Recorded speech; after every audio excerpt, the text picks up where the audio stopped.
अस्सलाम वालेकुम दोस्तों, मैं हूँ वाकिफ खान और आप देख रहे हैं वाकिफ खान जद्दून WF के यूट्यूब चैनल।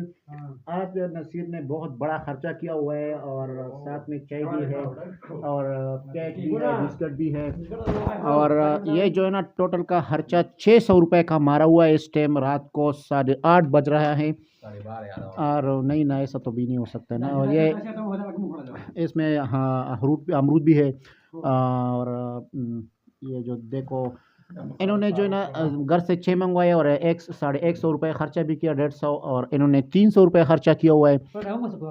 और साथ में ये भी मौजूद है कि इसने भी 150 रुपये खर्चा मारा है। 600 रुपये का खर्चा टोटल किया हुआ है और हम इधर 6 बंदा मौजूद है।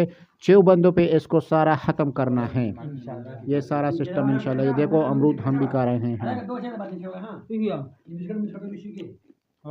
खाएंगे सब खाएंगे इंशाल्लाह कहेंगे।